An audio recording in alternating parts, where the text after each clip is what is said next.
आमच्या प्रिय बंधू बहिणींना ईश्वरच्या नावाने आमचा नमस्कार आणि आजचा सर्वेसर्व संगे सकाळ या कार्यक्रमासाठी तुम्हा सर्वांना प्रेमाची अभिनंदन। प्रत्येक दिवस पाटे सकाळी हे कार्यक्रम तुम्हाला प्रसिद्ध होईल। तुम्ही बघू शकता, ऐकू शकता, आशीर्वाद प्राप्त करू शकता। आजच्या वचन जाऊया होशिया 12:4 मध्ये असं लिहिलेलं आहे, आणि बेथेल मध्ये परमेश्वराने याकूबला पाहिलं, याकूबला भेट दिला आणि तिथे आमच्या बरोबर बोलला। हा बेथेल म्हटलं तर देवाचं घर आहे। 10 आणि 11 वचन पाहत आहे। एकदा याकूब नावाचा एक जवान मनुष्य त्याच्या भावाला 2 वेळे त्यांनी धोकाधडी केली म्हणून भाव त्याला मारायला निघाला। आई वडील म्हटले आता पळून जा। आई म्हणते माझा भाव आहे लाबान पदानारामध्ये, त्याच्याकडे जा, तिथं राहा, तुझ्या भावाचा राग कमी होऊ दे। तो घेऊन गेला, पण रस्त्यावर अंधार पडल्यामुळे जंगलामध्ये एक दगडाला आपल्या डोक्याखाली ठेवला आणि झोपला।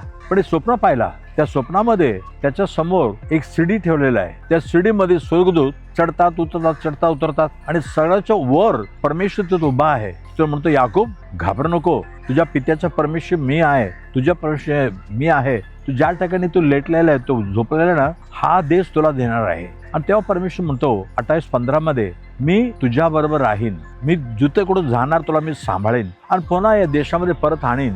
मी तुला सांगितलं ते होईपर्यंत मी तुला सोडणार नाही। बेथेल मध्ये नंतर तो म्हणतो हे परमेश्वरचं घर आहे, हे स्वर्गाचं द्वार आहे। परमेश्वर माझ्याशी बोलला। हो प्रिय बंधू बहिणींनो, याकूब काय चर्च मध्ये गेला नाही, हे जंगलामध्ये, म्हणजे जिथेकडे तुम्ही आहे ना तिथे परमेश्वर तुम्हाला भेटायला येतो। आणि ज्या ठिकाणी परमेश्वराचा घर बनतो, आज तुम्ही जिथे बसून परमेश्वर वचन ऐकता पाहता, परमेश्वर तिथे आहे, तुमच्या बरोबर आहे। मी तुझ्यासाठी प्रार्थना करतो, याकोबाची आरोळी ऐकली, परमेश्वर तुम्ही आरोळी ऐकणार, तुम्हाला पण वचन देणार, त्याप्रमाणे करणार। पवित्र देवबापा याकोबाला जंगलामध्ये भेटला आणि त्या ठिकाणाचं नाव पहिलं लूस होता, पण त्याने नवीन नाव दिलं बेथेल, म्हणजे देवाचं घर आहे। आज जिथे कुठे तुझे मुलं मुली हे वचन ऐकतात प्रभू, त्या ठिकाणी तू उपस्थित आहे। याकूब म्हणतो मी ओळखलं नाही, पण परमेश्वर इकडे आहे।